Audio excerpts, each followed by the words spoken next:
भारत ने हमेशा से आलमी सतह पर पाकिस्तान की साख को मजरू करने की कोशिश की, मगर इसमें भारत को कामयाबी नसीब ना हो सकी और पाकिस्तान ने अपनी मजबूत और मुनज़्ज़म खारजा पॉलिसी के जरिए न सिर्फ भारतीय साजिशों को बेनकाब किया, बल्कि ये साबित कर दिया है कि पाकिस्तान पर लगाए जाने वाले भारतीय इल्ज़ामात बेबुनियाद और मनगढ़ंत है।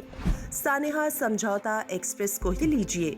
ये सानेहा रूनुमा होते ही भारत ने इल्जाम पाकिस्तान पर लगाया, मगर बाद में भारत की अपनी ही एजेंसियों के तहकीकात में ये साबित हुआ है कि इस वाक़े के साथ पाकिस्तान का कोई ताल्लुक नहीं है, बल्कि सानेहे में कई पाकिस्तानी लुक़्माए अजल बन गए।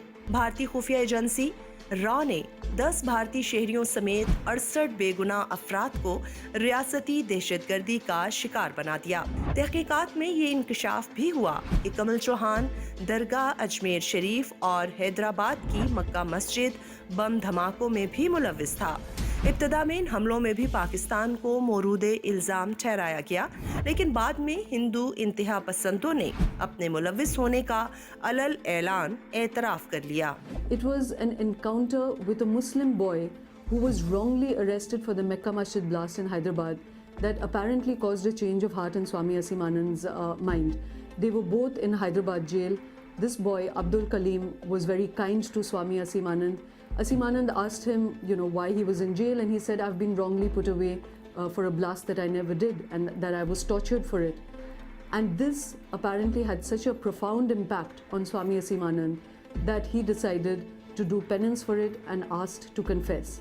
मेरे ख्याल में जो भी कुछ लोगों ने सोचा हो या इशारा किया हो या उंगली दिखाया हो, अब 100% हम मानते हैं कि ये जो स्वामी असीमानंद और इनके साथीगण थे जो कि आरएसएस से जुड़े हुए थे, उन्हीं लोगों ने समझौता एक्सप्रेस में बम विस्फोट किया। जो हिंदू मजहब से जुड़े हुए दहशतगर्द हैं, उनका हाथ था मक्का मस्जिद में, उनका हाथ था अजमेर शरीफ में और उनका हाथ मालेगांव में भी था। पुलिस अफसर हेमंत करकरे की तहकीकात ने मुंबई हमलों की साजिश भी बेनकाब करते हुए इसे फ्रेंडली फायर करार दिया है। हमेशा जो स्टेप ली है वो पूरे कानून के दायरे पे ली है, अवेलेबल एविडेंस पे ली है। जब एक एविडेंस अवेलेबल हुआ है, सिर्फ एक ही पॉइंट पे नहीं, तो जब तक कुछ कॉरोबोरेशन नहीं मिला है, कुछ वेरिफिकेशन नहीं हुआ है, तब तक हमने आगे की स्टेप नहीं लिए। भारत ने पाकिस्तान मुखालिफ मीडिया मुहिम जोई और झूठे फ्लैग ऑपरेशंस का भी सहारा लिया, लेकिन समझौता एक्सप्रेस की तरह मोदी सरकार का हर एक हरबा खुद ही बेनकाब हो चुका है। पुलवामा अटैक झूठे फ्लैग ऑपरेशंस की एक कड़ी थी। इस हमले में भी दर्जनों भारतीय फौजी हलाक हुए। इससे कबल छठी सिंहपुरा में सिखों का कत्लेआम किया गया। हर बार इल्जाम मुसलमान ग्रोहों और पाकिस्तान पर लगाया गया, मगर बाद में ये साबित हुआ कि इन तमाम हमलों में खुद भारतीय हुकूमत और इंतहा पसंद हिंदू मुलविस थे। समझौता एक्सप्रेस के सानेहे का हाल एनी शाहिद की ज़बानी सुनिए, जो खुद इस रेलगाड़ी में सवार था और जिसके अजीजो अकारिब भी जिंदा जल गए। मुझे शोर सी आवाज आई, मैं लेटा रहा।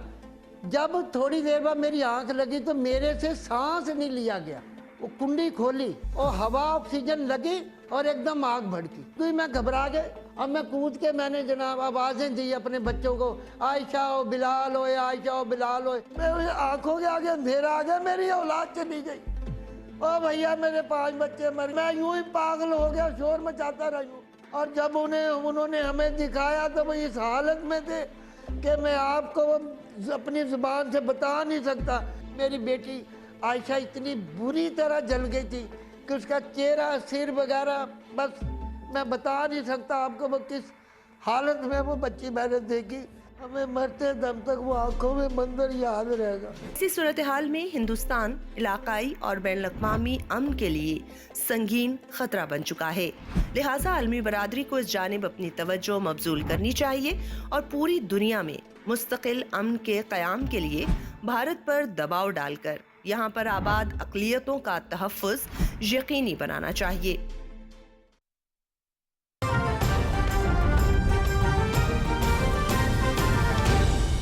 दुरुस्त हर वक्त बर वक्त।